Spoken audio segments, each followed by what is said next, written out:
বিসমিল্লাহির রহমানির রহিম।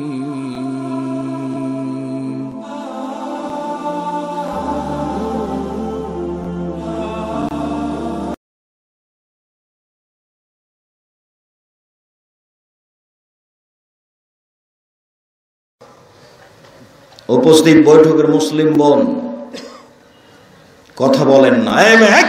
কথা বলছো কেন? শরম হয় না তোমার? তুমি ক্লাস 10-এ পড়ো, তোমার মাথায় কাপড় নাই কেন? শীতের দিনে লজ্জা পাও না? যেদিন তুমি ক্লাস 8-এ উঠেছিলে সেদিন তোমার হাইজ হয়েছিল, বিবাহ করলে তোমার 2টা বাচ্চা হতো, এখনো তোর মাথায় কাপড় নেই কেন?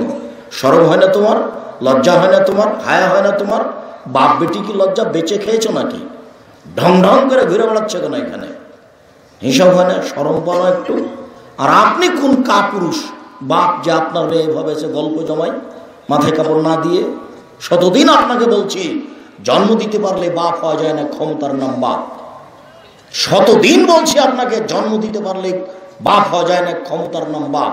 ও তো আমার মেয়ে নয়, আপনারই মেয়ে। জবাবদার জন্য আপনি প্রস্তুত থাকুন। রাসূল সাল্লাল্লাহু আলাইহি ওয়াসাল্লাম বলেছেন, মান ওয়ালাদাহু ওয়ালাদুন, কারো যদি ছেলে মেয়ে জন্ম নেই, ফল ইহসিন ইসমাহু আদাবাহু, সেই জন্য তার একটা সুন্দর নাম রাখে। বেটির নাম রেখেছেন রত্না, এটা সুন্দর হলো? হিসাব পায় না? হোঁচলা মানুষ এরকম হবে কেন? এরকম হবে কেন? দিন রাত রুজি উপার্জন করে খান, আর স্বামী স্ত্রী গল্প করে সংসার চালান, আর মেয়ের নাম কেন এমন হবে? ছেলের নাম কেন লিটন হবে, মুন্টু হবে কেন?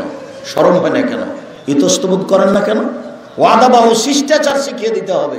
আল্লাহর নবী বলেন, কি শিষ্টাচার শিখাবেন আপনি?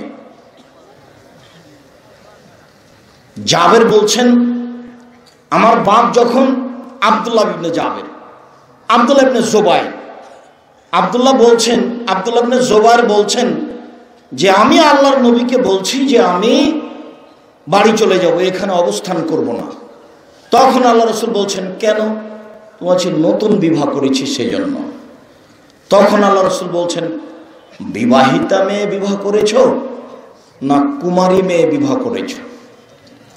তখন উনি বলছেন, বিবাহিতা মেয়ে বিবাহ করেছি। তখন আল্লাহ রাসূল বলছেন, হাল্লা বিক্রাম তুলাইবকা, কুমারী মেয়ে কেন বিবাহ করলে না? তুমি তার সাথে খেলতে, ও তোমার সাথে খেলতো, কুমারী মেয়ে বিবাহ করলে না কেন?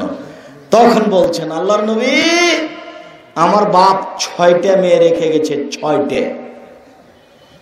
আমি ওদের মতো একটা ছোট মেয়ে বিবাহ করা পছন্দ করিনি।